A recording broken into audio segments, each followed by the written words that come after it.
Live झाला. हो हो. जय जिनेन्द्र।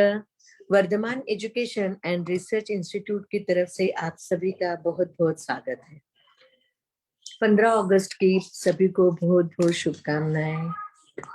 स्वतंत्र दिवस की बहुत बहुत शुभकामनाएं। परम पूज्य प्रीति सुधा जी महाराज साहब की सुशिष्या स्वाध्याय प्रेमी पूज्य श्री संयम प्रीति जी महाराज साहब जी एवं सौ शकुंतला जी चोटिया, इनके मुखारविंद से हम सभी जन अध्ययन कर रहे हैं तत्वार्थ सूत्र, और आज 53वां क्लास है। तो परम पूज्य संयम प्रीति जी महाराज साहब जी एक साथ मथेन वंदामी, भावपूर्वक मथेन वंदामी, श्रद्धा पूर्वक मथेन वंदामी। बोलिए शांतिनाथ भगवान की जय, आचार्य भगवंत की जय। नमो अरिहंताणम, नमो सिद्धाणम, नमो आयर्याणम, नमो वज्रायाणम, नमो लोये सवसाहूणम। एसो पंच नमोकारो सव पावपनासनो। मंगलाणं च सव्येतिं परमं हवै मंगलम, परमं हवै मंगलम। श्री मिंदर स्वामी महाराज आपकी आज्ञा, भगवान आपकी आज्ञा, गुरु गुरु जी महाराज आपकी आज्ञा।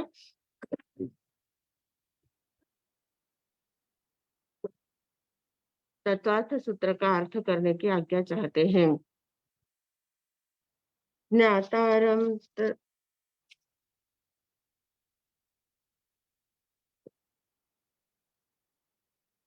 मोक्ष मार्गस्य नेतारं भेत्तारं कर्म भूभृतां, ज्ञातारं विश्वतत्त्वानां वन्दे तद्गुणलब्धये, वन्दे तद्गुणलब्धये। श्रीमिंदर परम आदरणीय, परम वंदनीय, परम पूजनीय 24 तीर्थंकर भगवान, पंच परमेश्वर भगवान तथा ज्ञानी ध्यानी त्यागी तपस्वी समस्त ऊर्जा महापुरुषों के चरणों में भावपूर्वक वंदन। आराध्य गुरुदेव पूज्य श्री आचार्य भगवान तपसी जी महाराज साहब, पूज्य श्री माता जी महाराज साहब के चरणों में भावपूर्वक वंदन।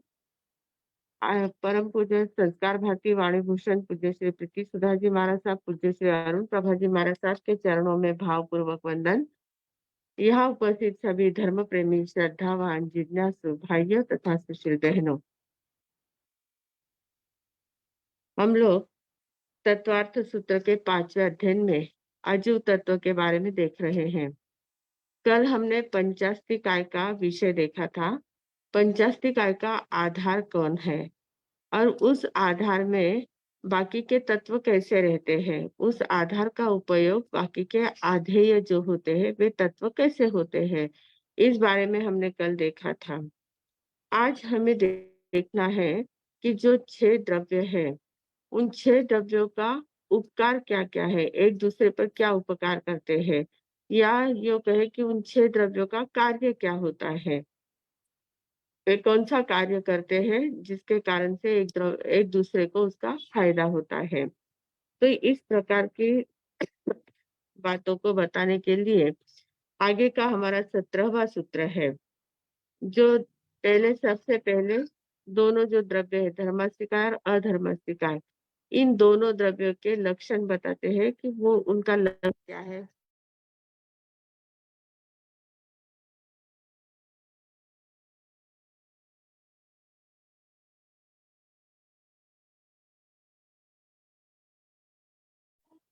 सभी जन जुड़े रहिए, शायद कुछ प्रॉब्लम हुआ है।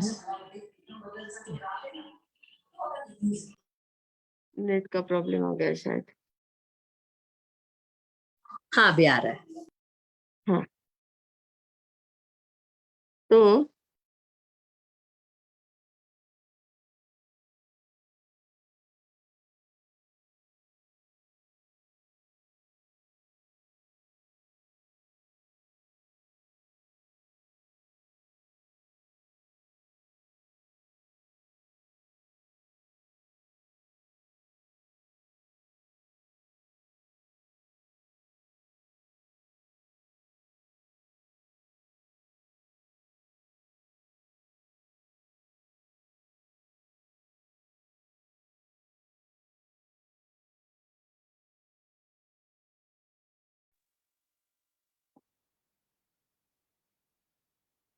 हमारे साथ इसकी भी तबीयत बिगड़ गई शायद।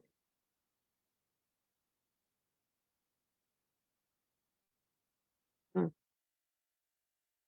गति स्थित्युपग्रहौ धर्माधर्मयोरुपकारः।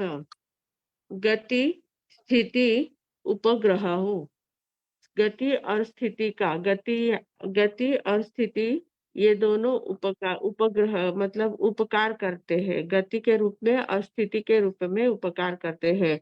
कौन करते हैं? धर्माधर्मयोः उपकारः। धर्म और अधर्म, धर्मास्तिकाय और अधर्मास्तिकाय, इन दोनों के गति और स्थिति के रूप में उपकार होते हैं। अब ये उपकार करते हैं ऐसा तो बताया गया है, पर ये किसके ऊपर उपकार करते हैं? कि जो गतिमान पदार्थ है, जो गति क्रिया करने वाले जो पदार्थ होते हैं, उन पदार्थों को जब गति करनी होती है, तो उन पदार्थों को ये सिर्फ निमित्त बनते हैं। गति करने में निमित्त बनता है धर्मास्तिकाय, और स्थिति यानी स्थिर होने में निमित्त बनता है अधर्मास्तिकाय। इस विषय को हमने बहुत बार देख लिया है, जैसे ये सूत्र शुरू हुआ है तब से हम देख रहे हैं। पर यहाँ वापिस इनका कहने का भाव इतना ही है कि इन दोनों का अपना एक उपकार कार्य होता है। कार्य करना यानी उपकार करना, दूसरे के ऊपर उपकार करते हैं। तो जैसे कोई वृद्ध व्यक्ति है, वो चलता है, चलने के लिए उसको लकड़ी जो सहारा देती है, लकड़ी के सहारे पर वो चलता है। लकड़ी उसको चलाती नहीं है, पर जब चलना होता है तो लकड़ी का अगर सहारा रहा तो आराम से चल सकते हैं। तो उसी प्रकार ये धर्मास्तिकाय जो है, ये सिर्फ अपने सहायता करते हैं, हमें मदद करते हैं चलने में। जब हमें चलने की इच्छा होती है, जब गति करने की इच्छा होती है, तो ये धर्मास्तिकाय और अधर्मास्तिकाय, जब रुकने की इच्छा होती है तब अधर्मास्तिकाय, और चलने की इच्छा होती है तब धर्मास्तिकाय। ये दोनों उसमें मदद करते हैं। ये सिर्फ निमित्त कारण है, बाह्य कारण है।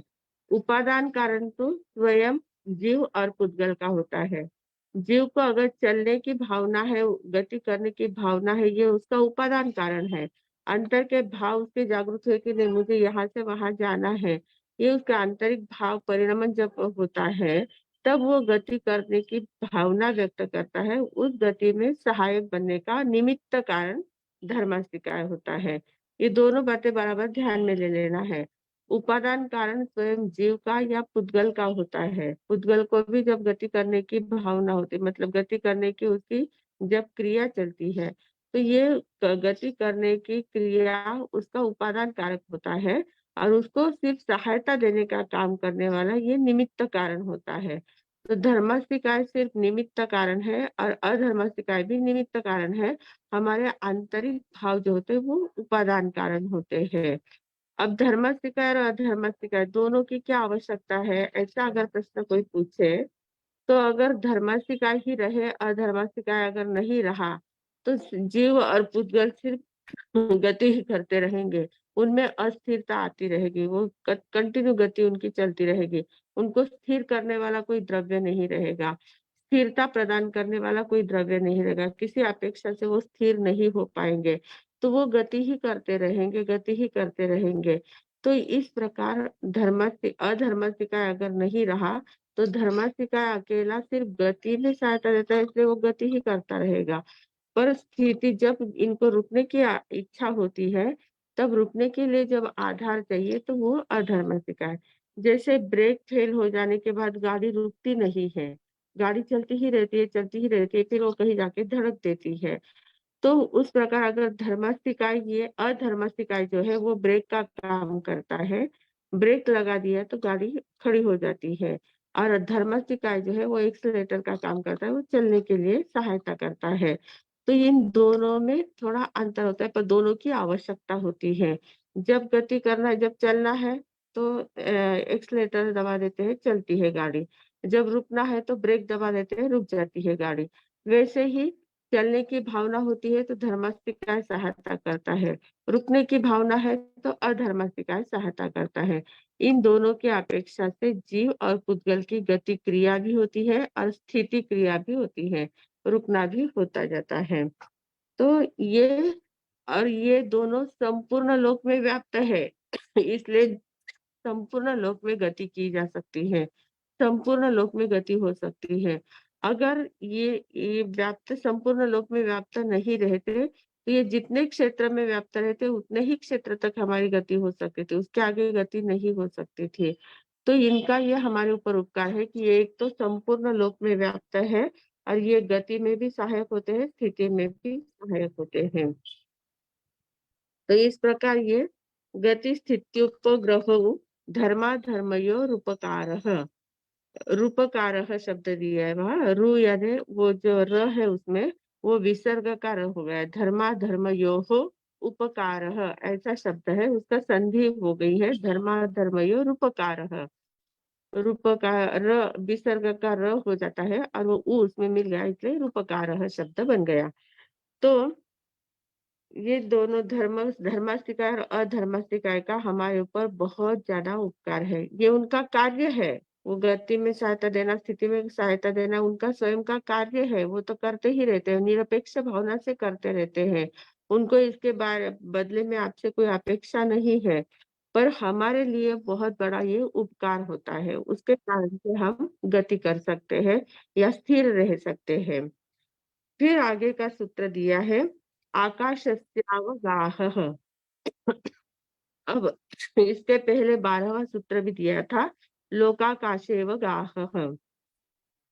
अब लोकाकाशेव गाहः और आकाशस्यावगाहः दोनों सूत्र एक समान ही हमें लगते हैं, पर इन दोनों सूत्रों को देने के भाव ऐसे हैं, वहां उनको उनकी प्रधानता क्या थी, अन्य जो द्रव्य है, जो अन्य 5 द्रव्य है जो अन्य 5 द्रव्य है, उनका आधार स्थान कौन है?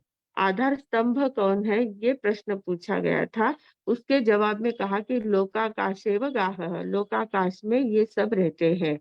धर्मास्तिकाय, जीवास्तिकाय, पुद्गलास्तिकाय, काल द्रव्य, ये सारे लोकाकाश में रहते हैं, ऐसा उनका कहना था। मतलब वहां अन्य द्रव्यों की प्रधानता थी, आधेय की प्रधानता थी। आधेय जो होता है, आधार और आधेय। आधार यानी जहाँ पर रहा जाता है, जो आधार देने का काम करता है, उसको आधार कहते हैं, और उसके ऊपर रखा जाता जो आधेय होता है। अब ये हाथ जो है, ये हाथ आधार है और पेन जो उसके ऊपर रखा है वो आधेय है। इस प्रकार आकाश जो है वो आधार है और उसमें रहने वाले धर्मास्तिकाय, अधर्मास्तिकाय आदि जो है वो आधेय कहलाते हैं। तो वहां आधेय की वो अपेक्षा थी, आधेय की प्रधानता थी। उस आधेय की प्रधानता से वो सूत्र दिया गया था कि लोकाकाशेव गाहः, लोकाकाश में आकाश रहता, सभी आधार आधेय रहते हैं। पर यहाँ क्या कहा, आकाशस्यावगाहः, संपूर्ण आकाश का स्वभाव क्या है? संपूर्ण आकाश, आकाश में लोकाकाश भी आता है। वहां सिर्फ लोकाकाश की बात कही थी, लोकाकाशेव गाहः, लोकाकाश ही आधार देता है, ऐसा वहां पर कहा गया है। पर यहाँ आकाशस्यावगाहः, आकाश द्रव्य, संपूर्ण आकाश द्रव्य अवगाहन देता है, आधार देता है, ये उसका उपकार है। अब संपूर्ण आकाश कहाँ है, तो यहाँ लोकाकाश और अलोकाकाश दोनों आ गए, क्योंकि अलोकाकाश भी हमें आधार दे रहा है। अलोकाकाश में ही ये लोकाकाश खड़ा है, आलोक में ही ये लोक है। तो आलोक का जो आकाश है वो भी हमारा आधार है, वो भी हमारे ऊपर उपकार करता है, उसका भी हमारे ऊपर उपकार होता है। लोकाकाश का तो उपकार है ही, लोकाकाश पे हम लोग रह रहे हैं, इसका तो उपकार है ही, पर हम जिस लोकाकाश में रह रहे हैं उस लोकाकाश का आधार क्या है, ये संपूर्ण अलोकाकाश है। मतलब जैसे घर में तो हम रहते हैं तो घर हमारा आधार है ही, पर घर को आधार देने वाला कौन है? घर को आधार देने वाली भूमि है, भूमि है, बाह्य आकाश है। धरती के ऊपर घर खड़ा है ना हमारा, हमारा जो घर या बंगला जो भी बनता है वो धरती में से धरती पर खड़ा होता है, धरती का उसका आधार है। वैसे लोकाकाश जो है हमारा, जो संपूर्ण लोकाकाश 14 राजू लोक जो है, उसको आधार देने वाला आकाश का है, आकाश द्रव्य है। तो आकाशस्यावगाहः, इसमें लोकाकाश और अलोकाकाश दोनों का समावेश हो जाता है। वहां सिर्फ लोकाकाश की बात कही थी, लोकाकाश में ये बाकी के द्रव्य रहते हैं। पर यहाँ आकाशस्यावगाह कहा, तो आकाश में सभी को रहने की क्षमता है, सभी को स्थान देने की कार्य, स्थान देने का कार्य, सभी के ऊपर उपकार करने का कार्य आकाश द्रव्य करता है। तो यहाँ ये फर्क ध्यान में ले लेना है।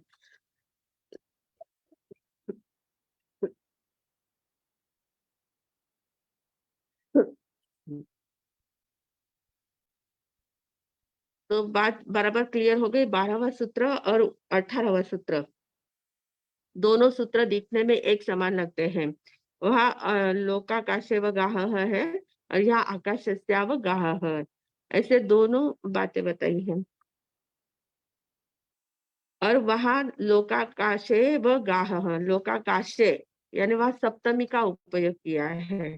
सप्तमी का अर्थ होता है में। लोकाकाश में ये सारे बाकी के द्रव्य रहते हैं। सप्तमी जहाँ आती है वो में वहां पर उपयोग होता है, मतलब उसमें, उसके ऊपर, उसमें, इस प्रकार से बोलना होता है। वह सप्तमी का उपयोग होता है। लोकाकाशे अवगाह। और यहाँ क्या कहा, आकाशस्य अवगाह, आकाश का स्वभाव है। यह षष्ठी संबंध, संबंध यहाँ कहा गया है। आकाश का स्वभाव है अवगाह देना। दोनों में थोड़ा थोड़ा अंतर है। और लोकाकाश में सभी रहते हैं, या आकाश का स्वभाव है सबको अवगाहन देना। तो ये दोनों का अंतर, यह स्वभाव की प्रधानता है, आकाश के स्वभाव की प्रधानता है।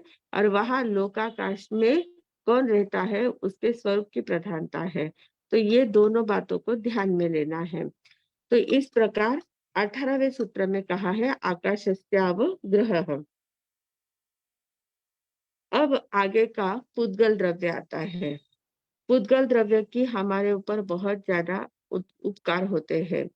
हम मतलब जीव जब तक संसार में है, संसार में रहता है, तब तक वह पुद्गल के साथ ही रहता है। पुद्गल के साथ मिले बिना वो अकेला नहीं घूम सकता है। अकेला अगर रहता है तो वो सीधा सिद्ध लोक में चला जाएगा। पर जब तक उसको संसार में रहना है, जब तक संसार का परिभ्रमण करना है, संसार में घूमना है, तब तक पुद्गल द्रव्य का साथ उसको होता ही है। पुद्गल द्रव्य के बहुत ज्यादा उपकार जीव के ऊपर होते हैं। पुद्गल के साथ ही वो अपने को एक एक क्षेत्राधिकारी बना देता है। और जहां जहां पुद्गल द्रव्य उसके अनुकूल रहता है, वहां वहां वैसा वैसा वो परिणत होता जाता है। जैसे अब 19वां जो सूत्र है, 19वें सूत्र में पुद्गल के उपकार क्या है, पुद्गल का जीव के ऊपर उपकार क्या है, वो बता रहे हैं। शरीर वांग मन प्राणापानाः पुद्गलानाम्। शरीर वांग मनः पाना प्राणाः पुद्गलाः। शरीर, वांग यानी वाचा, भाषा, वाणी, मनः यानी मन, और प्राणा, प्राण अपान, प्राण और अपान यानी श्वास और उच्छ्वास और निश्वास, श्वासोश्वास जो हम लेते हैं वो। तो ये सारे पुद्गला नाम, पुद्गल के ही उपकार है। उपकार शब्द ऊपर से ही ले लेना है, उनके उपकार, उपकार की ही बातें चल रही है ना। तो ये पुद्गला नाम, पुद्गलों के हमारे ऊपर उपकार है। तो अब जो शरीर हमारा बनता है, शरीर 5 प्रकार के हैं, हमने एकदम डिटेल में उसको देख लिया है। औदारिक शरीर है, वैक्रिय शरीर है, आहारक शरीर है, तेजस है, कार्मण है, 5 प्रकार के शरीर होते हैं। और संसारी जीव में कम से कम 3 शरीर तो साथ में रहते ही हैं। ऐसे कम से कम 2 शरीर रहते हैं। एक गति से दूसरी गति में जाते समय रास्ते में जीव के साथ 2 शरीर होते ही है, तेजस और कार्मण। पर जहाँ जन्म लिया जाता है, तो जन्म लेने के बाद 3 शरीर तो उसके साथ होते ही है, तेजस, कार्मण और औदारिक, अथवा तेजस, कार्मण और वैक्रिय, ये 3 शरीर तो साथ में होते ही है। फिर आगे लब्धि के द्वारा और शरीरों की प्राप्ति होती है, वो बात अलग है। पर शरीर में जीव रहता है, शरीर की आकृति तैयार होती है। शरीर क्या है, पुद्गल का पिंड है, पुद्गल है, रूपी द्रव्य है। और अजीव तत्व है, अजीव तत्व का रूपी द्रव्य है, अजीव तत्व के परमाणुओं का पिंड बना हुआ है। और उस पिंड में शरीर स्थित होता है, वहां उसमें शरीर आत्मा रहती है, शरीर में आत्मा स्थित होती है। तो आत्मा का रहने का स्थान शरीर कहा जाता है। तो शरीर ये सबसे पहला उपकार जीव के ऊपर है। शरीर मिलता है तभी तो जीव रह सकता है उसमें। शरीर के अलावा जीव रह नहीं पाएगा। तो शरीर पांचों प्रकार के शरीर होते हैं, उसमें कार्बन शरीर महत्वपूर्ण है। कार्बन शरीर के कारण ही जीव हमारा भ्रमण करता रहता है। कार्बन शरीर हमेशा साथ में रहता है। तेजस और कार्बन ये दोनों शरीर साथ में रहते हैं, पर तेजस शरीर सिर्फ साथ देता है। वास्तव में कार्य करने वाला कार्बन शरीर होता है। कार्बन शरीर यानी आठों कर्मों का शरीर, जो हम कर्म बांधते रहते हैं वो कर्म शरीर। और कर्म कार्बन शरीर में जो 8 कर्म होते हैं, उनमें जो नाम कर्म होता है, नाम कर्म नाम का जो कर्म होता है, वो हमारे शरीर की रचना करने वाला होता है। शरीर की रचना जो भी होती है, शरीर का रंग है, रूप है, हाइट है, बॉडी है, बोलने की कला है, बोलने की शक्ति है, श्वास लेने की शक्ति है, विचार करने की शक्ति है, जो भी बातें हैं, शरीर से संबंधित जितनी भी बातें होती है, वे सारी नाम कर्म के उदय से होती है, नाम कर्म के कारण होती है। और नाम कर्म क्या है? पौद्गलिक है, पुद्गल है, कर्म कर्म ही पुद्गल है।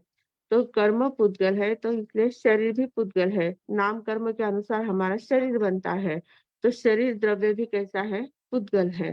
तो ये पुद्गल का बहुत बड़ा उपकार हमारे ऊपर होता है। शरीर की रचना जो होती है, शरीर की रचना होना, शरीर का आकार प्रकार तैयार होना, हाइट बॉडी तैयार होना और उसमें हमारी आत्मा का स्थित रहना, संपूर्ण शरीर में व्याप्त रूप में हमारी आत्मा रहती है। तो संपूर्ण शरीर का उपभोग आत्मा रहती है। संपूर्ण शरीर में एक क्षेत्रावगाही होकर रहती है। एक क्षेत्रावगाही यानी एक क्षेत्र में ही दोनों एक साथ रहते हैं। जितने शरीर के प्रदेश होते हैं, परमाणु प्रदेश जितने भी शरीर के होते हैं, हर एक शरीर के पुद्गल परमाणुओं में आत्म प्रदेश स्थित हो जाते हैं। ऐसा नहीं है कि एक ही स्थान पर आत्मा है। कोई कहता गले में आत्मा है, कोई कहता यहाँ आत्मा है, कोई कहता हृदय में आत्मा है। ऐसा एक स्थान पर आत्मा नहीं रहती है, संपूर्ण शरीर में व्याप्त है। जितने पुद्गल परमाणु है हमारे शरीर में, जितने पुद्गल परमाणु है, हर एक पुद्गल परमाणु में आत्मा के प्रदेश व्याप्त हो जाते हैं। हर एक पुद्गल परमाणु में जहां जहां हमें सेंसेशन होता है, शरीर का सेंसेशन जहां जहां होता है, एक बाल खींचते हैं तो भी सेंसेशन होता है, पैर में कुछ इतना सा चुभता है तो भी सेंसेशन हो जाता है।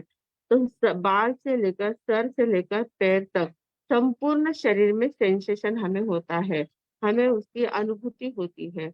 तो उस प्रकार मतलब हर एक स्थान पर जहां जहां हमें अनुभूति होती है, वहां वहां हमारी आत्मा व्याप्त हो जाती है। अगर हम देखते हैं कि कोई पैरालिसिस वाला होता है, पैरालिसिस जिसको हो जाता है, उसका एक भाग पूरा बेकाम हो जाता है, उसमें उसको सेंसेशन नहीं रहता है। तो सेंसेशन नहीं रहता मतलब क्या हो जाता है, वहां से उसके आत्म प्रदेश खींचे चले आते हैं, उसके आत्म प्रदेश इधर इकट्ठा हो जाते हैं, वो निर्जीव सा शरीर बन जाता है। उसका शरीर हाथ है, पैर है, एक साइड जो होती है वो निर्जीव जैसे बन जाती है, वहां के आत्म प्रदेश दूसरी ओर आ जाते हैं। तो उनको फिर वापस प्रयास करके लाया जा सकता है, पर पैरालिसिस वाले का हाथ पैर को सेंसेशन नहीं रहता है। तो जहाँ सेंसेशन होता है वहां आत्म प्रदेश है, जहाँ सेंसेशन नहीं होता है वहां आत्म प्रदेश नहीं रहते हैं। तो ये बात पक्की ध्यान में ले लेना है। बालों को जड़ के वहां हमें सेंसेशन है, बाल खींचते हैं तो यहाँ सेंसेशन होता है, ऊपर के बाल काटे तो वहां सेंसेशन नहीं रहता है। मतलब बाल जब तक जड़ में लगे हुए हैं तब तक सेंसेशन, वहां पर सेंसेशन है। बालों के ऊपर सेंसेशन नहीं है। जो बड़े बाल होते हैं उसकी कटिंग करते हैं तो उसमें दर्द नहीं होता है, तो जहाँ दर्द नहीं होता है वो सेंसेशन रहित है। नाखून जब बढ़ जाते हैं तो ऊपर के नाखून हम निकालते हैं तो तब हमें दुख नहीं होता है, मतलब दर्द नहीं होता है। पर थोड़ा सा जो चमड़ी को लगा हुआ नाखून है वो थोड़ा ज्यादा निकल जाता है तो हमें वहां तुरंत दर्द होने लग जाता है। मतलब जहां तक वो चमड़ी को चिपका हुआ है तब वहां तक सेंसेशन है, उसके आगे जब बढ़ता है तब हमारा सेंसेशन नहीं रहता है, तब वहां आत्म प्रदेश आगे नहीं रहते हैं। नाखून बढ़ जाने के बाद आगे सेंसेशन नहीं रहता है, पर जहां तक चिपका हुआ है वहां तक सेंसेशन रहता है। मतलब शरीर के जितने परमाणु है वहां तक हमारा आत्म प्रदेशों का सेंसेशन रहता है। तो ये शरीर का उपकार हुआ आत्मा के ऊपर। वो संपूर्ण अपना पूरा स्थान आत्मा के लिए रहने के लिए दे देता है। वो ये नहीं कहता कि आप एक ही स्थान में रहना है, बाकी के स्थान में आपको नहीं रहना है। ऐसा वो नहीं कहता है। वो संपूर्ण शरीर का स्थान वो आत्मा के लिए दे देता है। ये उसका बहुत बड़ा उपकार है। दूसरा है वांग। वांग यानी वाणी। वाणी यानी भाषा। जो हम लोग बोलते हैं, तो बोलते हैं तो हमें क्या लगता है कि हमारे अंदर जिह्वा है और जिह्वा के कारण से हम बोलते हैं। स्वर यंत्र अंदर बैठा हुआ है और उस स्वर यंत्र के कारण से हम बोलते हैं। तो इतना ही हमें लगता है, पर नहीं। भाषा जो होती है वो 2 प्रकार की होती है। एक होती है भाव भाषा और एक होती है द्रव्य भाषा। भाव भाषा और द्रव्य भाषा। बोलने की जो शक्ति है, वो शक्ति भाव भाषा कहलाती है। वो शक्ति कैसे पैदा होती है? हमारे वीर्यांतराय कर्मों के क्षयक्षम से। वीर्यांतराय, वीर्य कर्म जो होता है, जो पुरुषार्थ करने का कर्म होता है, शक्ति का कर्म होता है। अंतराय कर्म जो 5 बताए हैं, उसमें जो वीर्यांतराय है, वीर्यांतराय यानी पुरुषार्थ करने की शक्ति। वीर्य यानी पुरुषार्थ। पुरुषार्थ में अंतराय डालने वाला जो कर्म है, उसको वीर्यांतराय कर्म कहते हैं। तो ये वीर्यांतराय कर्मों का जब क्षयक्षम हो जाता है, वो कर्म थोड़ा-सा ढीला बन जाता है, तो हमारा वीर्य पुरुषार्थ जागृत होता है। तो वीर्यांतराय कर्मों का क्षयक्षम प्लस ज्ञानावर्णीय में जो मति ज्ञानावर्णीय और श्रुत ज्ञानावर्णीय कर्म है। मति ज्ञान और श्रुत ज्ञान। श्रुत ज्ञान यानी क्या? जो अभिव्यक्ति का ज्ञान है, जिसके द्वारा हम अभिव्यक्ति दे सकते हैं। मति ज्ञान यानी ग्रहण करते हैं। 5 इंद्रियों के द्वारा विषयों को ग्रहण करते हैं, वो मति ज्ञान है। बोध को प्राप्त करते हैं, ये मति ज्ञान है। और श्रुत ज्ञान, जिस बोध को हमने मति ज्ञान के द्वारा प्राप्त किया है, उसको अभिव्यक्ति देने का काम श्रुत ज्ञान करता है। तो इन दोनों ज्ञानों का क्षयक्षम होता है। श्रुत ज्ञान का भी क्षयक्षम है, मति ज्ञान का भी क्षयक्षम है। और वीर्यांतराय, इन तीनों कर्मों का क्षयक्षम होता है। और उसके साथ नाम कर्म जो है, नाम कर्म में अंगोपांग नाम कर्म एक होता है। अंगोपांग नाम का एक नाम कर्म होता है। तो वो क्या अंगोपांग यानी क्या? कि जो अंग यानी हमारा जो शरीर है, जो स्थूल रूप में जो शरीर है, उसको अंग कहते हैं। उपांग यानी क्या? हाथ है, पैर है, नाक है, कान है, ये सारे उपांग कहलाते हैं। और अंगोपांग यानी जो ये उपकरण है, इसके द्वारा जो काम किया जाता है, उसको अंगोपांग कहते हैं। जैसे मुख है, मुख उपांग है, पर मुख के द्वारा हम जिह्वा है, ये जिह्वा उपांग है, इसको अंगोपांग कहते हैं। अंग में ये उपांग है, इसलिए इसको अंगोपांग कहते हैं। तो ये अंगोपांग नाम कर्म की शक्ति होती है। तो अंगोपांग नाम कर्म की के उदय से विशिष्ट प्राप्त होने वाली जो शक्ति होती है, वो शक्ति मति ज्ञानावर्णीय, श्रुत ज्ञानावर्णीय और विद्यांतराय, इन तीनों कर्मों का क्षयक्षम और अंगोपांग नाम कर्म का उदय, इसकी शक्ति, इससे प्राप्त होने वाली जो शक्ति होती है, उसके कारण से हमारी भाव भाषा तैयार होती है। हमें लगता है हमारे मन में आया और हम बोलते जा रहे हैं। सिर्फ बड़बड़ाना, सिर्फ बोलना ये स्वाभाविक नहीं है, मतलब सहज नहीं है। उसके पीछे बहुत बड़ा कार्य चलता रहता है। ये तीनों कर्म, चारों कर्मों का कार्य पीछे उसके पीछे चलता है, काम करता है, तब हम बोल सकते हैं। नहीं तो हमारे पास सब कुछ होते हुए भी जिसका ये वीर्यांतराय कर्म बहुत गाढ़ा है, उसका क्षयक्षम नहीं हुआ है, या मति ज्ञानावर्णीय कर्म बहुत ज्यादा गाढ़ा है, अज्ञान बहुत ज्यादा भरा हुआ है, श्रुत ज्ञानावर्णीय एकदम बहुत गाढ़ा है, उसके कारण से कुछ याद नहीं रहता, क्या बोलना, शब्द ही नहीं स्पष्ट मुख से बाहर निकल सकते, शब्द ही सूझते नहीं है। सूझना, अंदर में पहले हम शब्द तैयार करते, बाद में बोले जाते हैं। तो ये बोलने की जो कला होती है, ये अंतर की अपनी एक शक्ति होती है। तो इस शक्ति को भाव भाषा कहते हैं। जब हमारी भाव भाषा तैयार होती है, तब हम उसको द्रव्य रूप में बाहर प्रकट करते हैं। फिर वो भाषा वर्गणा के पुद्गलों को इकट्ठा करके उसके द्वारा हम भाषा को बाहर फेंकते हैं। तो भाषा वर्गना के पुद्गल कल मैंने कहा था कि हमारे संपूर्ण लोक में आहार वर्गना, भाषा वर्गना, मनोवर्गना, तेजस वर्गना, कार्मण वर्गना, ये सभी वर्गना के पुद्गल बाहर में व्याप्त होते हैं। तो हमें जिस समय बोलने के हमारे भाव तैयार हो जाते हैं, भाव भाषा तैयार हो जाती है, तो भाव भाषा के कारण से भाषा वर्गना के पुद्गल हमारी ओर आकर्षित होते हैं, और वो आकर्षित होने के बाद वो शब्द रूप में बाहर प्रकट होते हैं। वो शब्द रूप में तैयार हो जाते हैं भाषा वर्गना के पुद्गल, और वो तुरंत बाहर प्रकट होते जाते हैं। ये काम इतने स्पीड से होता है कि हमें ध्यान में भी नहीं आता है कि इतनी प्रक्रिया, इतनी प्रोसेस उसके पीछे हुई है। ये हमें ध्यान में भी नहीं आता है। इतना बड़ा काम ये पीछे से होता है।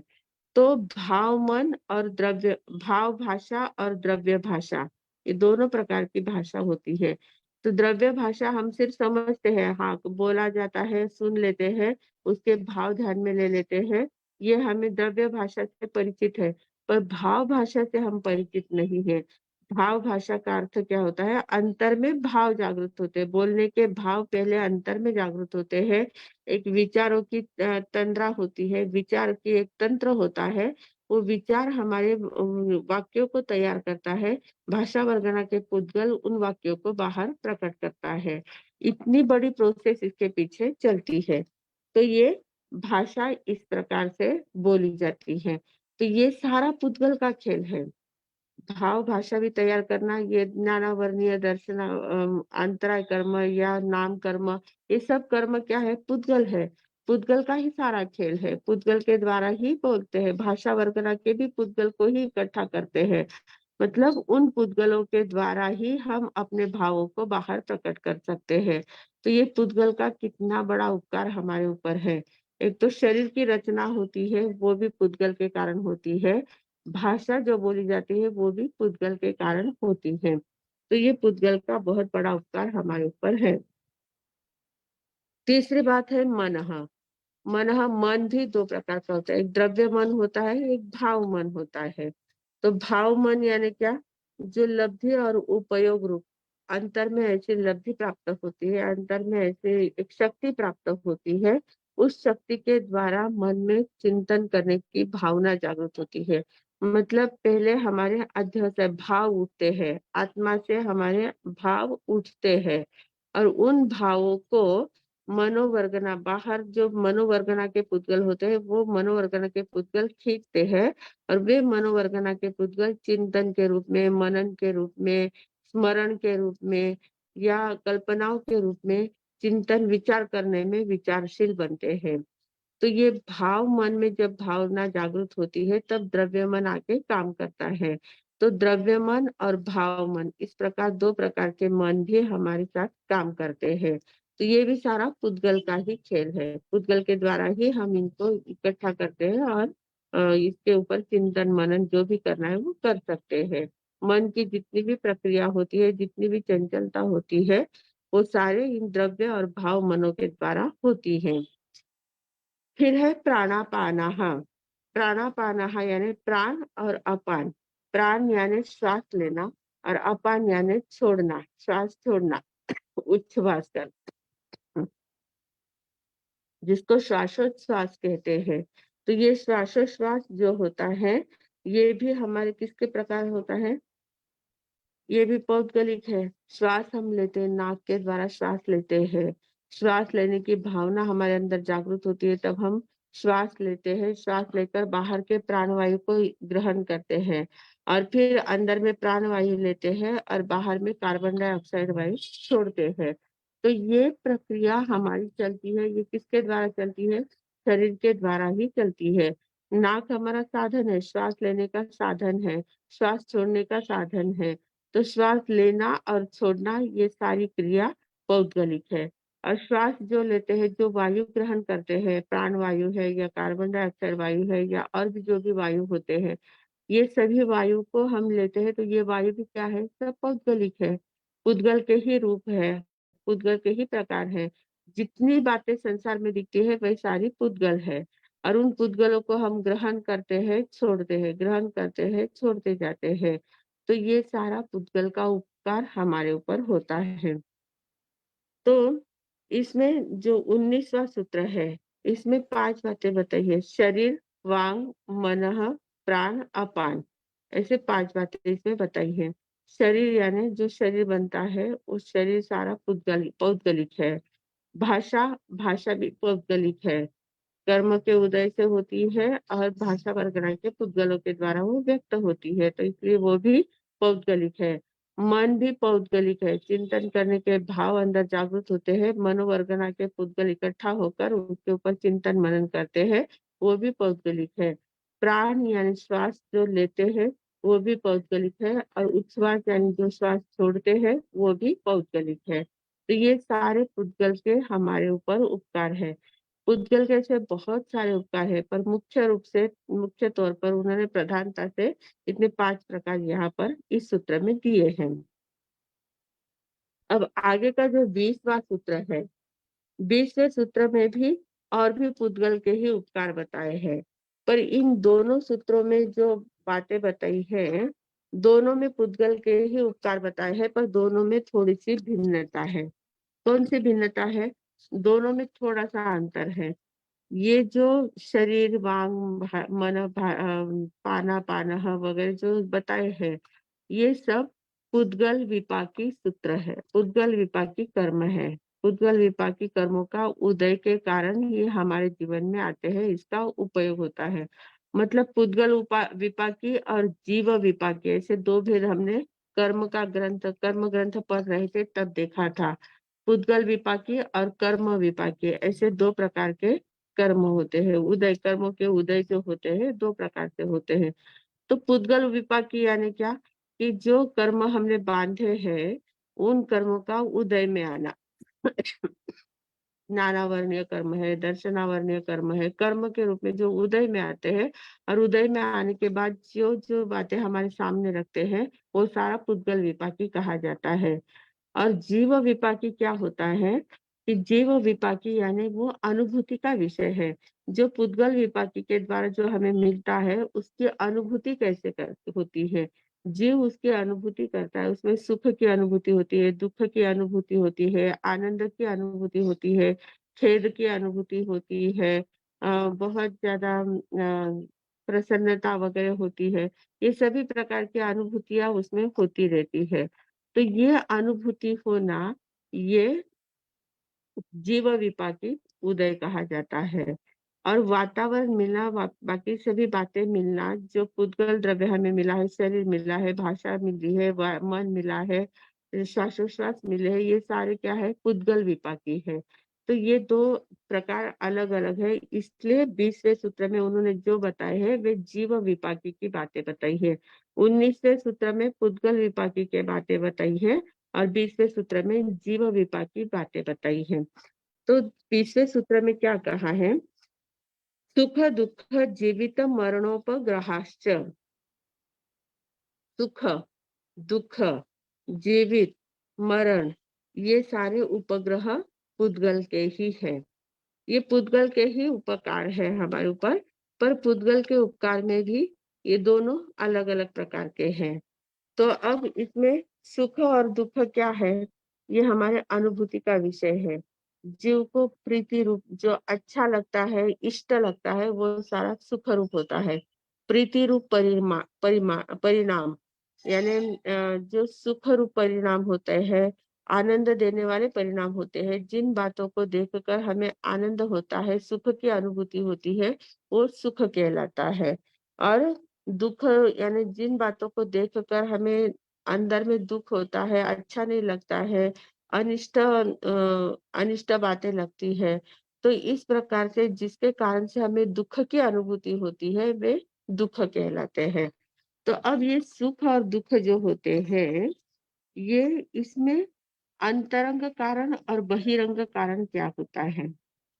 अब सुख की जब अनुभूति होती है, तो उसका अंतरंग कारण है साता वेदनीय कर्म। साता वेदनीय कर्म का अगर उदय है, तो जो भी कुछ मिलता है हमें बाह्य वातावरण, वो सारा साताकारी ही लगता है। तब हर एक वस्तु में हमें साता सुख साता मिलती जाती है। हम कहीं झोपड़ी में भी चले जाते हैं, अगर हम विहार करते हैं, विहार करते-करते थक गए हैं और कहीं झोपड़ी भी मिल जाती है तो हमें बहुत आनंद आता है, इतनी साता वहाँ मिल जाती है। ठंडी झोपड़ी है, ठंडी हवा वहाँ आ रही है, रुकने के लिए व्यवस्था है, बैठने के लिए स्थान मिल जाता है, तो बस एकदम साता महसूस होती है। तो ये झोपड़ी का मिलना, वहाँ के वातावरण का मिलना, ये बहिरंग का कारण है। हमारे साता के लिए ये बहिरंग कारण है और अंतरंग कारण क्या है, हमारे साता भेदने का उदय था, इसलिए हमें रास्ते चलते वो झोपड़ी मिल गई और वहाँ आनंद आ गया, वहाँ सुख शांति मिल गई। तो ये अंतरंग और बहिरंग 2 प्रकार के कारण होते हैं। हमें बहुत सुंदर परिवार मिला है, मन जैसा वातावरण मिला है, मन जैसा इतना बड़ा बंगला मिला है, सब नौकर-चाकर सब कुछ हाथ हाथ के नीचे हाजिर है, सब बातें एकदम साता वेदनीय के उदय से मिली है और सब अनुकूल है बातें। उन अनुकूल बातों में हमें सुख की अनुभूति होती है।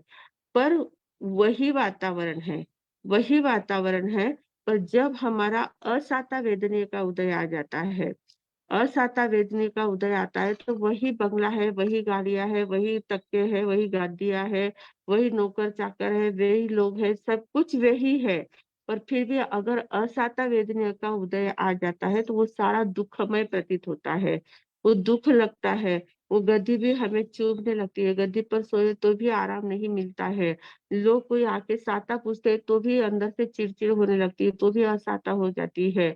बहुत अनुकूल परिस्थिति भी हमें प्रतिकूल महसूस होने लग जाती है। तो ये क्यों होता है? अंतरंग कारण हमारा जैसा होता है वैसा वातावरण हमें सुख-दुःख रूप लगता है। तो अंतरंग में अगर साता वेदनीय का उदय है, तो कष्टप्रद वातावरण में भी साता मिलती है और अंतरंग में असाता वेदनीय का उदय है, तो बाहर का सुखप्रद वातावरण भी हमें कष्ट देता है। उसमें भी हमें आनंद नहीं मिलता है, दुःख की प्राप्ति होती है, दुःख की अनुभूति होती है। बहुत बार मन जैसा सब कुछ होते हुए भी हमारा मन नहीं लगता, मन में शांति नहीं रहती है, मन अशांत रहता है, अंदर में दुःख की अनुभूति होती रहती है। तो ये दुःख की अनुभूति जो होती है, वो समझ लेना कि अपने असाता वेदना का उदय है, इसलिए दुःख की अनुभूति हो रही है। और जब मन में एकदम प्रसन्नता रहती है, सब कुछ अच्छा लगता है, कोई भी आए तो भी अच्छा, कोई नहीं आए तो भी अच्छा, वातावरण जो भी चीज़ें मिली है, उसमें आनंद आता है। तो ये सारी आनंद की अनुभूति जो है, वो साता वेदनीय कर्म के उदय से होती है। तो ये दोनों सुख और दुःख ये अंतरंग कारण इसका साता वेदनीय या असाता वेदनीय होता है और बहिरंग कारण बाह्य वातावरण होता है। तो साता वेदनीय, असाता वेदनीय हो या बहिरंग कोई भी कारण हो, निमित्त हो, ये सारा किसका खेल है? पुद्गल का ही खेल है। तो ये इसलिए ये पुद्गल का हमारे ऊपर उपकार है। सुख की अनुभूति कराता है तो भी पुद्गल है, दुःख की अनुभूति तो भी पुद्गल ही है। तो ये पुद्गल हमें सुख-दुःख की अनुभूति कराने में उपकारी सिद्ध होता है। फिर आगे जीवित मरणोपग्रहश्च, उपग्रह ये हमारे ऊपर उपग्रह करते हैं मतलब अनुग्रह करते हैं या उपकार करते हैं। तो जीवित मरण, जीवन और मरण ये भी किसके कारण से होता है? हमारे आयुष्य कर्म ये अंतरंग कारण है। आयुष्य कर्म अगर हमारा है बलवान तो बाहर कितना भी निमित्त मिला तो भी हम उससे बच जाते हैं। हमारा जीवन व्यवस्थित रूप से व्यतीत होता है। और जब आयुष्य कर्म अगर हमारा टूट जाता है, आयुष्य कर्म क्षीण हो जाता है, तो थोड़ा-सा निमित्त मिलता है तो भी हमारे प्राण चले जाते हैं। कोरोना का इतना-सा निमित्त मिला, वास्तव में कोरोना में जाने जैसा कुछ नहीं था, पर लोगों को भय ने बहुत जल्दी घेर लिया था। तो मुझे कोरोना हो गया, अब मेरा अंतिम समय आ गया। बस इस भावना से वे ज़्यादा लोग मरते गए। तो ये अंतरंग कारण तो उसका आयुष्य कर्म था, पर बहिरंग कारण अलग-अलग रूप के थे। किसी को कोरोना का कारण था, किसी को हार्ट अटैक का होता है, किसी को एक्सीडेंट का होता है, अलग-अलग प्रकार के कुछ भी कारण मिलते हैं। तो जीवन और मरण ये दोनों इन पुद्गलों के आधार पर होता है। या आयुष्य कर्म बलवान है तो जीवन मिलता है, आयुष्य कर्म क्षीण है तो मृत्यु मिलती है। तो जीवन या मरण ये दोनों हमारे पुद्गल के ऊपर ही डिपेंड करते हैं। जब तक श्वास चलती है तब तक जीवन है, श्वास रुक जाती है जीवन खत्म। तो इस प्रकार श्वास पर भी अगर देखे तो भी वो पौद्गलिक है। अंतरंग कारण देखे तो वो आयुष्य कर्म भी पौद्गलिक है। बहिरंग कारण देखे तो जो निमित्त मिलता है वो भी सारा पौद्गलिक है। तो इस सारा पुद्गल का उपकार हमारे ऊपर है। तो 19 और 20 इन दोनों सूत्र में पुद्गल के प्रकार बताए हैं, पुद्गल के उपकार हमारे ऊपर कैसे होते हैं, ये सारी बातें बताई है। तो आज हम देख रहे हैं कि पुद्गल के अंदर हम कितने ज्यादा पराधीन हो गए हैं, परतंत्र पर कितने चलते। पुद्गल हमारे लिए पर है, स्व यानी मैं आत्मा, ये मेरा स्व है, और पुद्गल यानी सारा पर है। मेरे शरीर से लेकर कर्मों से लेकर सब सब सब पर है, सब परतंत्र है। हम परतंत्र में इतने ज्यादा आसक्त हो गए हैं, इतने ज्यादा मग्न हो गए हैं, इतने ज्यादा लीन हो गए हैं कि हम स्वतंत्र बन सकते हैं, इसकी याद ही नहीं हमें आती है। ये बात ही हम भूल गए कि हम भी स्वतंत्र बन सकते हैं। स्वतंत्र पर चलने वाला स्वतंत्र कहलाता है और परतंत्र पर चलने वाला परतंत्र कहलाता है। तो ये सारा पर है, पुद्गल जो है वो सारा पर है। उस पर के तंत्र पर हम चल रहे हैं। हमारी जीवन की यात्रा जो है, हमारी जीवित शक्ति जो है, आत्म शक्ति जो है, वो पर तंत्र पर चल रही है, पुद्गल के तंत्र पर चल रही है। कर्म जैसे नचाएंगे वैसे हम नाच रहे हैं, कर्म जैसा शरीर हमें देंगे वैसे उस शरीर में हम रह रहे हैं। हम अपना पुरुषार्थ कुछ नहीं कर रहे हैं।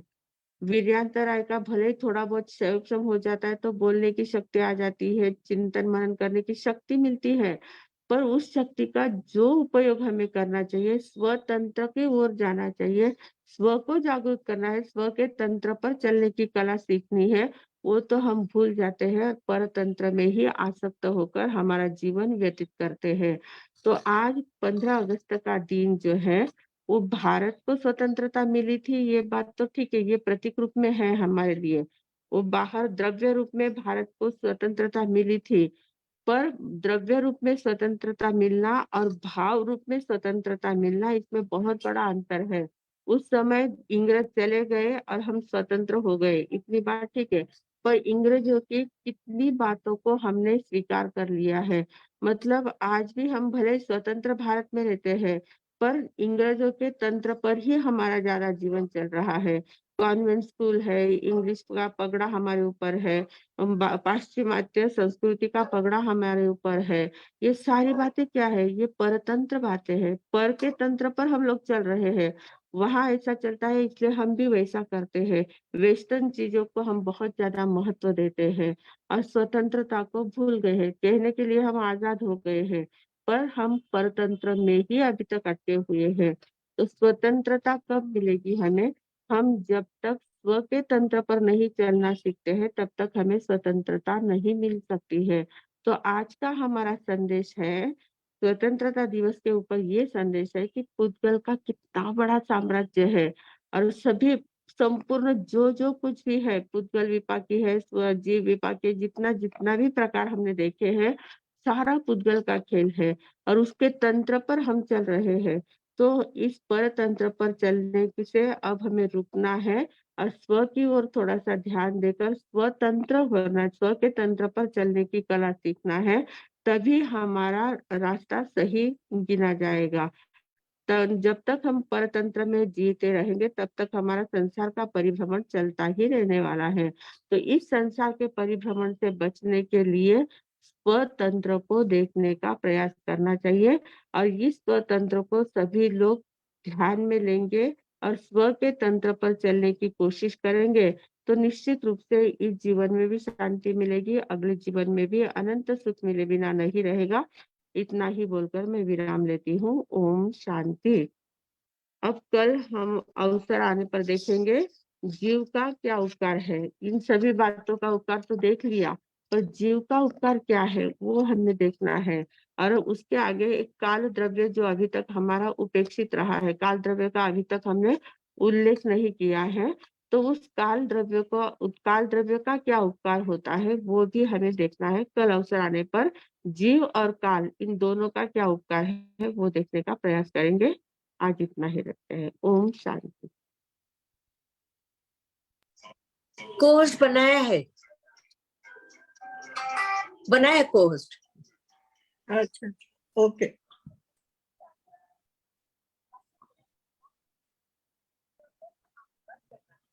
मथे नोंदणी। हाँ जी। सभी जिज्ञासु भक्तों को भावपूर्वक नमस्कार। आज हमने बहुत सारी नई नई बातें सीखी। पहले तो ये पता है कि जो द्रव्य का बताया कि पंचस्थ इकाई के आधार पर, तो पंचस्थ इकाई का आधार तो आकाश है, लेकिन धर्म और अधर्म उनका स्वभाव क्या है, उनका लक्षण क्या है, उनका हमारे पर उपकार क्या है। उनके तो स्वभावता गति करने का स्वभाव है और स्थित करने का स्वभाव है, लेकिन जो गतिमान पदार्थ है उसको वो क्या बनते हैं, सहायक बनते हैं। अगर धर्म और अधर्म ये दो नहीं रहते तो हमारी गति नहीं हो पाती, और अगर धर्म अकेला ही रहता तो हम तो चलते रहते, बोलते तो बोलते रहते, स्थिर होने का हमारे पास कोई साधन ही नहीं था। लेकिन तुरंत जैसे ब्रेक लगाकर गाड़ी खड़ी रहती है, हमारे सामने गाड़ी का उदाहरण दिया बहुत सुंदर, कि धर्म के कारण गति होती है और धर्म के कारण स्थित होते हैं। अभी ये द्रव्य के बारे में इतनी जानकारी हो गई कि सभी को द्रव्य का स्वभाव क्या है ये तो सभी को पता लग गया। धर्मस्थिकाय, अधर्मस्थिकाय, आकाशस्थिकाय, और सब में ज्यादा आधार स्तंभ कौन है तो आकाशस्थिकाय। लोक और अलोक को सभी को आधार देने का काम कौन करता है, आकाशस्थिकाय। यानी आकाशस्थिकाय का स्वभाव है कि अवगाहन यानी जगह देने का। तो ये सारे उनके स्वभाव के बारे में देखा। अभी आगे चलकर जब आज हम देख रहे हैं कि जीव कैसा, जीव संसार में है और संसार में रहा हुआ जीव पुद्गल के सहारे ही जीता है। पुद्गल है इसलिए हमारी क्या है, शरीर की रचना हुई है। अभी संपूर्ण शरीर, वाणी, मन, विचार, श्वास, उच्छ्वास आदि जो भी क्रिया, पहले तो शरीर कर्म की रचना ही नाम कर्म के उदय से होती है। नाम कर्म के उदय के कारण, यानी नाम कर्म के भी क्या है, पुद्गल है, उसके कारण से हमारी शरीर की भी रचना होती है। शरीर की रचना होने के बाद शरीर के द्वारा जो जो हमारा काम हो रहा है, अभी जब बताया है कि भाषा शरीर की रचना है, शरीर से सारे अंगोपांग सारा कुछ मिला है, वो किसके कारण से मिला है, नाम कर्म के कारण से। जो भी और शरीर में जो भी सेंसेशन होता है किसके कारण से होता है, आत्मा को रहने के लिए जगह शरीर है, और शरीर आत्मा शरीर क्यों बन रहा है, आत्मा शरीर में क्यों रह रही, क्योंकि कार्बन शरीर और तेजस शरीर हमेशा साथ में है। जब तक कर्म क्षय नहीं होते तब तक कार्बन तेजस शरीर आत्मा को भी साथ साथ लेकर ही चल रही है, और इनके कारण ही शरीर में उनका वास्तव्य, आत्मा का वास्तव्य शरीर में होता है। जैसे जैसे कर्म किए हैं वैसे वैसे शरीर प्राप्त होता है और उसी शरीर में आत्मा रह जाती है। और आत्मा का एक स्वभाव है कि पूरे शरीर पुद्गलों का पिंड है, उस पूरे शरीर में पुद्गल व्याप्त है, उसके साथ भी सभी के साथ आत्मा प्रदेश भी क्या हो जाते हैं, व्याप्त हो जाते हैं, कि जहां जहां सेंसेशन होता है वहां वहां आत्म प्रदेश है ये। तो उसके लिए काफी सुंदर उदाहरण दिए थे कि बाल हमारे जड़ से है तब हमें क्या होता है, उसके खींचे तो उसके अनुभूति होती है, लेकिन बाल अगर बड़े हो गए यानी आत्मा से वो दूर चले गए तो वहां पर सेंसेशन नहीं होता है। नाखून के बारे में बताया, बालों के बारे में बताया। ये छोटी छोटी बातें इतनी सहजता से होती है, लेकिन आज तक हमने उस पर कभी विचार नहीं किया कि ये किसका खेल है, सारा पुद्गलों का खेल कैसा है, यह आज हमने सही में देखा है। अभी भाषा लगता है ना, वक्ता एकदम अच्छा बोलता है, किसी के बहुत बोलने की कला होती है तो लगता है कि इसकी बोलने की कला कितनी अच्छा है, कितना अच्छा वक्तव्य देता है। लेकिन इसके भी कारण क्या है, द्रव्य भाषा और भाव भाषा दो है, कि आत्मा में आत्मा से उठने वाले परिणाम और उस पर जो विचार मंथन होता है, फिर भाषा क्या होती है, प्रस्फुटित होती है। तो द्रव्य भाषा यानी कि हम जानते क्या मन में भाव आए, वो अभी 5 इंद्रियों का काम है। देखो हमने कर्म विज्ञान सीखा था, तब सब में महत्वपूर्ण बात ये ध्यान में रखनी है, मति ज्ञान और श्रुत ज्ञान की परिभाषा। मति ज्ञान क्या करता है, 5 इंद्रियों के विषयों को ग्रहण करता है। विषय यानी कौन से, आँख का विषय देखना, नाक का सूंघना वगैरह। तो 5 इंद्रियों के विषयों को ग्रहण करता है, सिर्फ ग्रहण करता है, बहुत करा देता है, लेकिन उसकी अभिव्यक्ति श्रुत ज्ञान कराता है। तो मति ज्ञान और श्रुति ज्ञान, इसकी परिभाषा हमेशा हमें क्या करनी है, ध्यान में रखनी है। अभी ये जो नाम कर्म का उदय है, अभी भाषा के लिए भी क्या है, वीर्यांतराय, मति ज्ञानावर्णीय और श्रुत ज्ञानावर्णीय का क्षयक्षम होता है, तभी भाषा अच्छी तरह से बोली जाती है। तो ये भी किसका खेल है, अभी ये काम करवाता है, लेकिन करने वाला कौन है, सर्व पुद्गल है। पुद्गल के कारण ही हमारी भाषा की भी समृद्धि होती है, या भाषा की ये भाषा घटती भी है, यानी किसी किसी का ऐसा मंद बुद्धि बन जाते, किसके कारण से, पुद्गलों का ही ये सारा है। और पुद्गल का कार्य क्या है, जैसे जैसे आपने कर्म किए हैं उसके अनुसार वो क्या करता है, खेल करता है। तो ये भाषा, शरीर, भाषा, फिर मन, मन का भी वही है ना, भाव से, अंदर से जो भाव उठते हैं, भाव उठने का काम कौन करता है, आत्मा से भाव उठते हैं, और उस पर जब चिंतन मंथन होता है तो उसका किसका काम है, वो मन का काम है। और वो क्या करता है, प्रस्तुत करता है, तब हम समझते हैं, उसका अनुकरण करते हैं। अभी हमारे सब ने हमें बहुत कुछ सिखाया, तो मन से हमारे साथ में सारा भाव मन से उन्होंने बोला है, और द्रव्य मन से हमने क्या किया है, उसको ग्रहण किया है। तो ये भी सारा किसका काम है, पुद्गलों का ही काम है। और हर एक का अभी सभी सुन रहे हैं, लेकिन प्रत्येक की ग्रहण शक्ति अलग अलग है। ये भी किसके कारण से होता है, कर्म के कारण। कैसे कैसे कर्म बांधे, ज्ञानावर्णीय दर्शनावर्णीय का क्षयक्षम कैसा हुआ, वीर्यांतर कर्म का क्षयक्षम कैसा हो, उसके अनुसार हमें भी क्या होता है, सारी बातें समझ में आती है।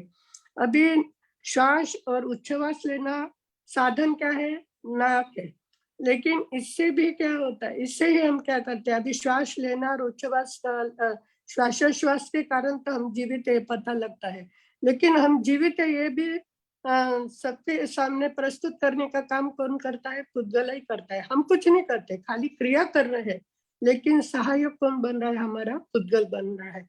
तो पुद्गल ने कितना बड़ा संसार बना के रखा है, और उस संसार में पुद्गलों के कारण हम क्या बन गए हैं, परतंत्री बन गए हैं। बस पुद्गल के अनुसार ही हमारा सारा जीवन चल रहा है, जैसा जैसा होना चाहता है वैसा हम नाच रहे हैं। तो हमारे साहब ने आज बहुत सुंदर संदेश दिया कि 15 अगस्त को तो हम ऐसे इंग्रजों के राज्य से ये हो गए, हम स्वतंत्र हो गए, लेकिन हावी क्या है हमारे मन पर, अभी भी उनके ही संस्कार, उनकी बातें, पाश्चिमात्य संस्कृति ज्यादा आने लगी, हमारा वो ले रहे हैं और उनका हम ले रहे हैं, और हम कितने परतंत्र बनते जा रहे हैं। तो जिस समय ये सारे पुद्गलों का, अभी इसमें पुद्गल के दो भी प्रकार बताए ना, एक विपाकी पुद्गल और एक जीव विपाकी। पुद्गल क्या करता है, सारा कुछ ग्रहण करता है, सारा कुछ हमारे से करवाता है, लेकिन उसकी अनुभूति का काम कौन करता है, जीव विपाकी करता है। क्योंकि पुद्गल ने तो ग्रहण कर लिया, लेकिन सुख दुख की अनुभूति करने वाला अनुकूल वातावरण है, तो उसके लिए क्या होता है, जीव विपाकी काम करता है। अभी इसके लिए भी पता है कि ये भी सारा आत्मा के ऊपर है, अंतरंग और बहिरंग। अंतरंग सुख यानी अंतरंग में अगर साता वेदनिया का कर्म का उदय है, तो कष्टप्रद वातावरण में भी क्या होती है, सुख की अनुभूति लगती है। कुछ प्रतिकूल भी हो गया तो उससे मन ये नहीं होता है, बिखरता नहीं है। लेकिन अगर अभी हमारे सबने बहुत सारे उदाहरण दिया कि बंगला है, गाड़ी है, नौकर चाकर सभी में हम रचे पचे हैं, सभी साता वेदनिया का उदय है, लेकिन अंतरंग से अगर असाता वेदनिया का उदय हो गया तो ये सारी बातें हमें क्या लगने लगती है, जो आज अनुकूल लगती थी वो सारी प्रतिकूल लगने लगती है। अभी देखो इतना सिंपल है, जो कि वो घटना सहजता से घट रही है, ये सारा पुद्गल का खेल है, आज पता चला।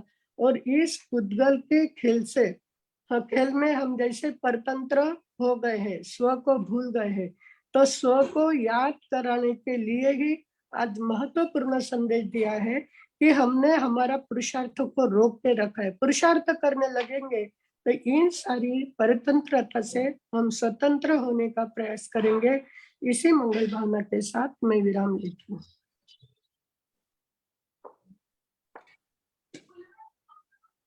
वर्षा जी, संचेती।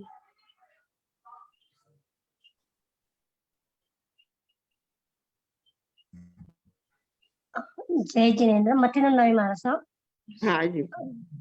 हाँ, शकुंतला ताई ने तो बहुत सुंदर समरी करके बताई, बहुत बहुत अच्छा लगा। यानी हमारा स्टार्टिंग का छूट जाता है तो पूरा समझ में आ जाता है, बहुत ही सुंदर। और जैसे शकुंतला दीदी ने बताया कि जो महाराज साहब भाव द्रव्य भाव से जो बताते हैं और हम द्रव्य से उसे सुनते हैं, तो ये मेरे को समझ में नहीं आया। जब हमारे भी भाव रहेंगे तो ही तो हम उसको चीज को ग्रहण करेंगे ना। हमारे ग्रहण करने की जो शक्ति होती है ना, हम मति ज्ञान से ग्रहण करते हैं, विषयों को मति ज्ञान के द्वारा ग्रहण करते हैं। तो मति ज्ञान का विषय क्या है? जो बाह्य द्रव्य, बाह्य जो बातें होती है उनको इंद्रियों के माध्यम से ग्रहण करते हैं, फिर उसका हमें बोध होता है, वो मति ज्ञान है। पर ग्रहण करने की जो शक्ति है वो इंद्रिया है। तो इंद्रियों के माध्यम से जो शब्द हमारे कान में पड़ते हैं, उन शब्दों का अर्थ हमारे ध्यान में आता है, वो भाव हो जाता है। पर जो शब्द कान पर आते हैं वो द्रव्य है। द्रव्य शब्द कान पर आते हैं, उससे हमारे भाव जागृत होते हैं, उससे हमें बोध होता है, वो ज्ञान होता है। तो ज्ञान तो हमारा आत्मा का गुण है, पर वो होने का कारण जिसलिए परोक्ष ज्ञान कहा गया है।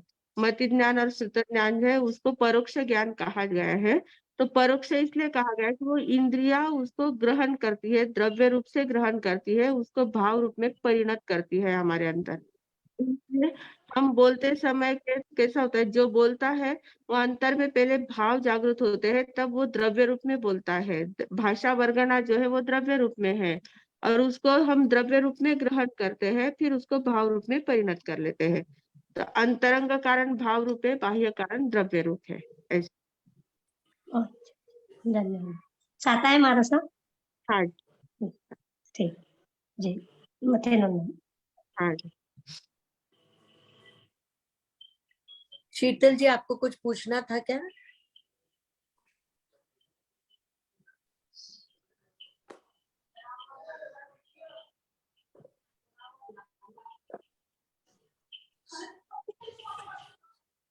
हाँ जी, अब पचकान करवा दे। हमारे साथ हाँ, पचकान नहीं, कल हम जीव के बारे में पूछेंगे, तो आज जो पुद्गल और जीव का थोड़ा कंफ्यूजन है, शायद से कल आप समझा दोगे तो उसके बाद समझ में आ जाएगा। अगर नहीं समझा तो फिर मैं कल सवाल पूछूंगी, क्योंकि अभी थोड़ा सा कंफ्यूजन है। अच्छा, क्या कंफ्यूजन है अभी? अभी ये है कि अगर पुद्गल ही सब करता है तो फिर जीव मतलब जीव का कार्य क्या है, क्योंकि ये सारी चीजें पुद्गल की वजह से ही हो रही है। मतलब कर्म भी वही है, मतलब सारी चीजें पुद्गल ही है, फिर जीव का स्वतंत्र का मतलब कार्य क्या है?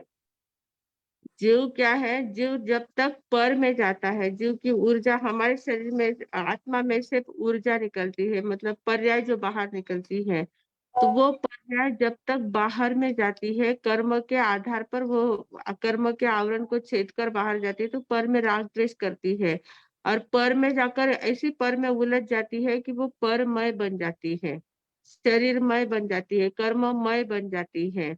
तो वो अपने अस्तित्व को भूल जाती है, पर में ही सबको सब कुछ मानने लग जाती है। तो मानती आ रही, अनादिकाल से यही चक्र चल रहा है। जब से कर्म के साथ उसका संबंध आया होगा, तब से वो कर्म के साथ ही वो परिभ्रमण करती है, कर्म को ही अपना सब कुछ मानती है, अपने स्वरूप को भूल गया है और पर को ही स्व मान लिया है। इसलिए वो परतंत्र पर चल रहा है। जब वो स्व को पहचान लेगा, सम्यक दर्शन की हमें प्राप्ति होगी, स्वानुभूति होगी, आत्मा और पर का भेद ज्ञान होगा, तो भेद ज्ञान होने के बाद वो स्वतंत्र पर चलेगा। भेद ज्ञान होने के बाद स्व के तंत्र पर वो चलेगा, तब तक वो पर के ही तंत्र पर चल रहा है। भेद ज्ञान नहीं है, इसलिए वो भूला हुआ है। तो महाराज साहब जीव का भी कुछ अपना मतलब पुरुषार्थ तो होगा ना, इतना वो परावलंबी कैसे हो सकता है? क्योंकि ये सारे ठीक है, जन्म मरण का है, सारे पुद्गल का खेल है, सारे कर्म जो हमने वर्गणा इकट्ठी की है, सारे सारे मतलब जो कर्म है वो है, पर जीव का भी तो कुछ अपना एक पुरुषार्थ तो हो सकता है ना, उसका भी तो कुछ उपयोग मतलब उपकार और सहायक होता किसी है को ना, बनेगा ना वो। जीव पुरुषार्थ का स्व का पुरुषार्थ करते हैं, इसलिए तो हम धर्म चर्चा करने के लिए बैठे हैं। हमें थोड़ी सी जिज्ञासा अंदर में जागृत हुई है, इसलिए तो हम धर्म चर्चा कर रहे हैं। तो अच्छी बातें सुनने में हमें अच्छा लगता है। तो बहुत सारे लोग हैं उनको इसमें रस नहीं आता है, बोर होता है, बोरियत महसूस करते हैं, वो पर में ही उनको अच्छा लगता है। गाना बजाना बाकी की बातों में उनको आनंद आता है। हमें ज्ञान की बातें सुनने में अच्छा क्यों लगता है? क्योंकि थोड़ा सा हम स्वतंत्रता की ओर बढ़ रहे हैं। हम स्व को जानने का प्रयास कर रहे हैं, स्व की प्यास हमें लगी हुई है। तो ये स्व की प्यास लगना, यही स्वतंत्रता की ओर मुड़ने का प्रयास है। पर जब तक हमें ये प्यास नहीं लगती है, तब तक हम पर में ही हैं। बहुत सारे लोग हैं जो पर में ही पड़े हुए हैं, उनको स्व का पता ही नहीं है। हमें कम से कम पता तो चल रहा है कि स्व अलग है, पर अलग है, मैं आत्मा हूँ, आत्मा अलग है, शरीर अलग है। ये सारी चीजें हम भले ही द्रव्य के रूप में जाने, पर जान तो रहे हैं ना। तो द्रव्यों को जानते जानते भाव के रूप में भी जानने लग जाएंगे, उसके अनुभूति भी ले लेंगे, अनुभूति के रूप में भी जान सकते हैं। तो स्वतंत्रता की ओर बढ़ने का ये हमारा प्रयास है। तो जब जब जीव को इन अच्छी बातों में, आत्मा की बातों में रस आने लगता है, ज्ञान की बातों में रस आने लगता है, तो वो स्वतंत्रता की ओर बढ़ रहा है, उसका पुरुषार्थ सम्यक हो रहा है, ऐसा हमें समझना चाहिए। महाराज साहब, थैंक यू वेरी मच। हाँ जी, हाँ जी। जयप्रकाश जी लोढ़ा।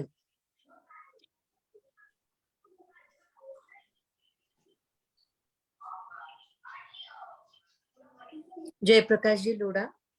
उदयपुर वाले क्या? हाँ, जय जय जिनेन्द्र साहब, जयपुर वाला है। हाँ मथेर जी, बंदा है बाबू जी।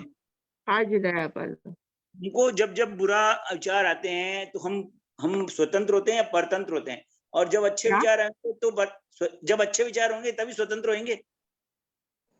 हमारे जब आत्मा के संबंधित विचार अच्छे आएंगे, विचार सिर्फ करना ये परतंत्रता है। सिर्फ विचार आते, बहुत लोग विचार करते हैं, पर उन विचारों पर अमल करना, उन विचारों को जीवन में उतारना, ये स्वतंत्रता है। सिर्फ विचार करना ये परतंत्रता है।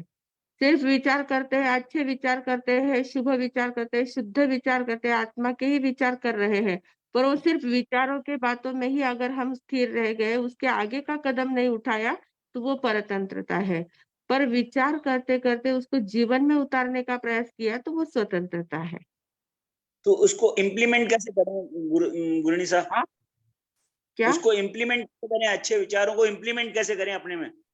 अच्छे विचार तो करना है, पर अच्छे विचार पर रुकना नहीं है, उसको जीवन में उतारने का प्रयास करना है। जैसे ध्यान बहुत अच्छा है, ज्ञान बहुत अच्छा है, आत्मा का स्वरूप ऐसा है वैसा है, ये सारे विचार करते हैं, पर वो विचार करते करते हमें स्थिर होना है, अपने आप में स्थिर होकर अपने को देखने का प्रयास करना है।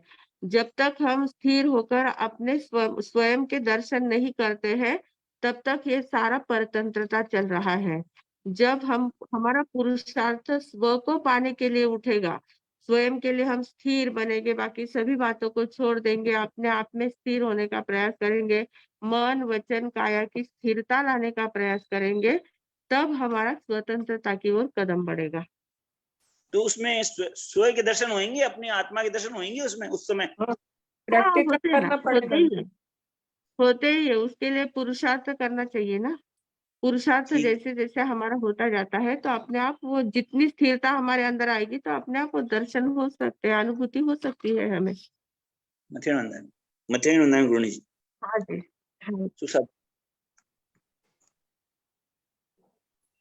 चले मंगल पाठ। हाँ जी। पचकान कल के लिए हाँ बच्चा। पक्षी का ऐसा था, आज दोपहर में पक्षी लगी थी, शाम को प्रतिक्रमण पक्षी का आज था, कल भी दोपहर तक पक्षी है, इसलिए कंफ्यूज कल हो गया था, आज या कल, तो दोनों दिन पक्षी है, आज भी है कल भी पक्षी। बहुत लोग कल भी करने वाले हैं। खमाते हैं तो बाबू जी, खमाते हैं हाँ, बारंबार, हाँ, खमाते हैं बाबू जी, मच्छी पक्की की हाँ, खमाते हैं बाबू जी। हाँ जी, समझ। ओम शांती शांती शांती. उगय सूर्य नवकारशी पोरशी अरे दीड पटकन करायचे. हा 1.5 पोरशी 2 पोरशी आपापल्या धारणाप्रमाणे उपेक्षित पचखान. अस्नम पाणम खायमम सायमम अनर्थना भोजनम सहसा गारणम सब समाहिवती आगारणम. ओसिरे ओसिरे ओसिरे. बहुत स्वामी, बहुत स्वामी, बहुत स्वामी. कल का एकासना किसी को किसका तो- है तो हात जोडले. ओम शांती शांती शांती. उगय सूर्य एकासनारा एकटक उपरांत दिवसना 3 रातना 24 पचखान. अनर्थना भोजनम सहसा गारणम सब समाहिवती आगारणम. ओसिरे ओसिरे ओसिरे. कल का एक उपवास अगर किसका है तो हाथ जोड़ ले. ओम शांति शांति शांति. गुरुदेव की आज्ञा से उगय सूर्य उपवासम पचके दिवसना 3 रातना 24 पचखान. अनर्थना भोजनम सहसा गारणम सब समाहिवती आगारणम. ओसिरे ओसिरे ओसिरे. मंजू जैन कौन है? उनको कल का तेला है. तेला करने वालों को धन्यवाद. कल का तेला है. आज 2 उपवास है, कल का तेला तीसरा उपवास. ओम शांति शांति शांति. गुरुदेव की आज्ञा से, माताजी महाराज साहब की आज्ञा से, शासन की शक्ति से, सबकी सद्भावना से, सद्गुरु नाथ की कृपा से उगय सूर्य अठम भत्तम पचक्खा में दिवसना 3 रातना 24 पचखान. अस्नम पानम खायमम सायमम अनर्थना भोजनम सहसा गारणम सब समाहिवती आगारणम. ओसिरे ओसिरे ओसिरे. सेवा करने वालों को धन्यवाद. बहुत बहुत धन्यवाद. सेवा करने वालों को धन्यवाद. मंगल लास्ट के मेंबर है. शांति शांति शांति. गुरु की आज्ञा से चित्तारी मंगलम अहिंता मंगलम सिद्धा मंगलम साहु मंगलम केवली पन्नतो धम्मो मंगलम. चित्तारी लघुत्तमा अरिहंता लघुत्तमा सिद्धा लघुत्तमा साहु लघुत्तमा केवली पन्नतो धम्मो लघुत्तमो. चित्तारी शरणम पवज्जामि अरिहंते शरणम पवज्जामि सिद्धे शरणम पवज्जामि साहु शरणम पवज्जामि केवली पन्नतम धम्मम शरणम पवज्जामि. 4 मंगल 4 उत्तम 4 शरणा दुख हरणा सुख करना और शरणा को जो भवित प्राणी आदरे तो अक्षय है अमर पद हो. बोले भगवान महावीर स्वामी की जय. आचार्य भगवंत की जय. पूज्य श्री माताजी महाराज साहब की जय. संस्कार भारती वाणी भूषण पूज्य श्री प्रीति सुधा जी महाराज साहब की जय. पूज्य श्री अरुण प्रभा जी महाराज साहब की जय. सब साधु संतन की आज के आनंद की जय. संसार परिभ्रमण को रोकने के लिए स्वतंत्र पर चलने की प्रेरणा देने वाले परम पूज्य संयम प्रीति जी महाराज साहब जी को बहुत बहुत धन्यवाद. आभार आभार आभार. अब हम मिलेंगे कल रात बराबर 8:30 बजे. सभी जन थोड़ा प्रयास कीजिए कि 8:30 को जुड़ेंगे. बहुत जन 8:45-9 को जुड़ते हैं तो उनका स्टार्टिंग चला जाता है.